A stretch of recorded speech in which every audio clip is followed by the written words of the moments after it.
Welcome back, cinephiles, to another month of stepping through the looking glass of time. And let's be honest, these anniversaries are starting to feel impossible. A film you saw, quote, a few years ago is suddenly 10 years old. The ones you watched in your childhood, now they're 30 or more.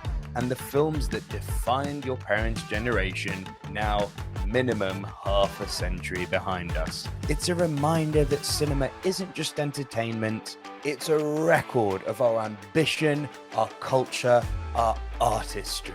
These aren't just movies, they are living time capsules. And if we don't revisit them, if we don't keep them in the conversation, they risk fading into silence. So let's make sure that doesn't happen, and we can start that by celebrating films hitting a major milestone this month. My name is Nico Luro, host here on the channel, and if you are new to the channel, please do be sure that you are hitting the subscribe button and clicking the notification bell so you never ever miss one of our videos.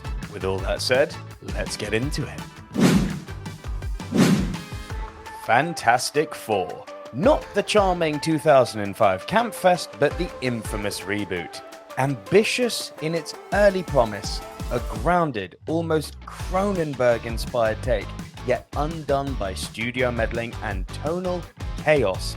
Its bleak aesthetic and joyless pacing left audiences cold, and it remains one of the decade's great squandered opportunities. Has it aged well?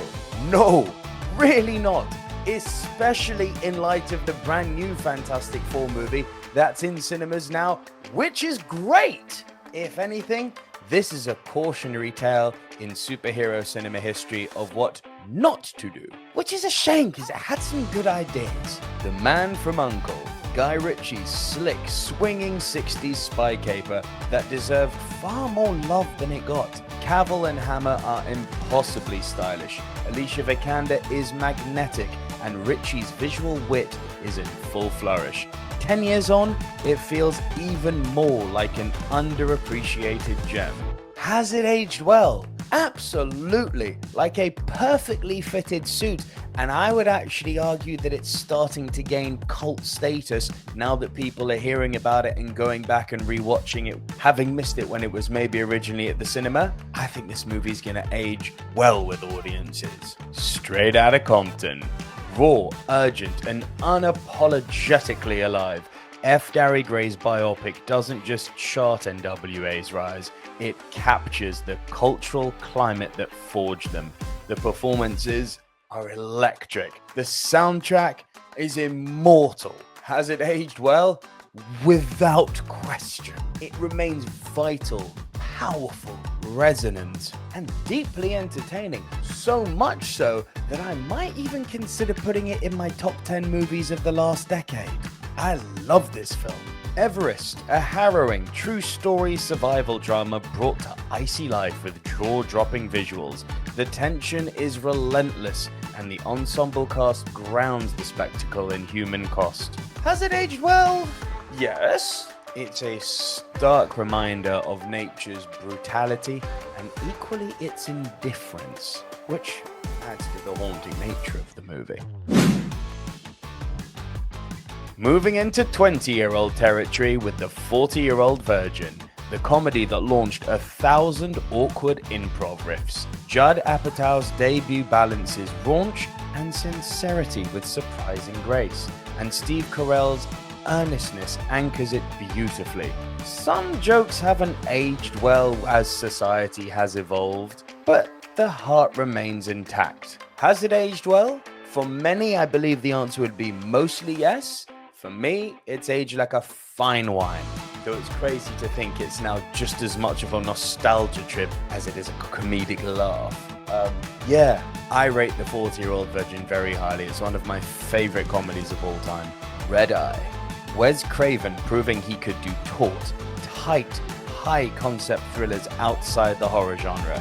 Cillian Murphy's icy menace and Rachel McAdams' resilience make this lean 85-minute nail-biter a miniature masterclass in tension. Has it aged well? Very much so. If anything, it's actually got better with time.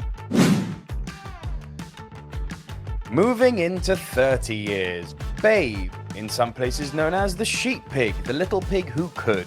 Chris Noonan's gentle, humane fable is a marvel of practical effects, voice work, and heart. It's about kindness, courage, and believing in yourself, and it remains as enchanting and relevant now as it was 30 years ago. Has it aged well? Perfectly. This film is timeless. The Usual Suspects, a labyrinthine crime thriller whose twist becomes legendary. Kevin Spacey's performance remains riveting, and Bryan Singer's direction taut. Though its legacy has been complicated by real-world scandals, the question that we're here to ask is, has it aged well? As a piece of filmmaking, this is god-level stuff. This movie's frankly goated. Its cultural aura, though, is a bit more fraught. Mortal Kombat, camp, cheese, and a techno beat that every 90s kid knew. Paul W.S. Anderson, yes, he of Resident Evil fame, his adaptation is pure mid-90s pulp. It's ridiculous, it's over the top, and it's still probably the most enjoyable live-action take on the franchise to date. Has it aged well? From a spectacle point of view, no, not at all. It looked bad even back then, so it's aged on a graphical level horribly. But in pure guilty pleasure terms, this belongs on every collector's bookshelf. Moving into 40-year territory now with Year of the Dragon. No, not the Bruce Lee movie that this movie is constantly mixed up with. Michael Cimino's gritty, controversial crime epic set in New York's Chinatown. It's visually striking, thematically ambitious, and anchored by a ferocious Mickey Rourke performance. Flawed? Yes, but bold in a way modern studio films rarely dare to be. Has it aged well? Bwah. In style and ambition, if those are the measuring criteria, man, it's aged wonderfully. In representation, which is obviously a big thing in the modern age, less so. Switching it over to 50 years now with The Land That Time Forgot, a pulp adventure of submarines, dinosaurs, and daring do very much of its era in effects and tone. It's charmingly dated, yet its earnestness keeps it watchable. Has it aged well? Obviously, anything involving dinosaurs now will be directly compared to Jurassic Park, and justifiably so. But as nostalgic Saturday morning matinee escapism, yeah man, this is aged great. Dog Day Afternoon. Sidney Lumet's masterpiece of tension, character, and social commentary. Al Pacino delivers one of his greatest performances in a story that is both grippingly personal and equally deeply political. Has it aged well? Flawlessly. It's a film for the ages, as alive and relevant today as when it first released in 1975.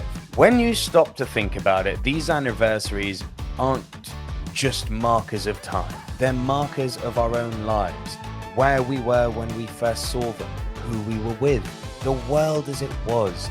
It's sobering to realize that Dog Day Afternoon is half a century old, that Babe is now a 30-year veteran, or that The Man from U.N.C.L.E. never got the audience it deserved in a full decade of existence. Film is memory. Film is history. And if we stop revisiting these stories, if we let them gather dust, they will fade. Not from the reels, but from the conversation.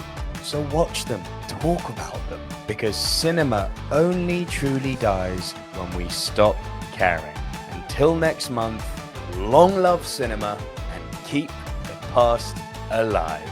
I'm Nico Leroux. I'll see you on the next video. Bye for now.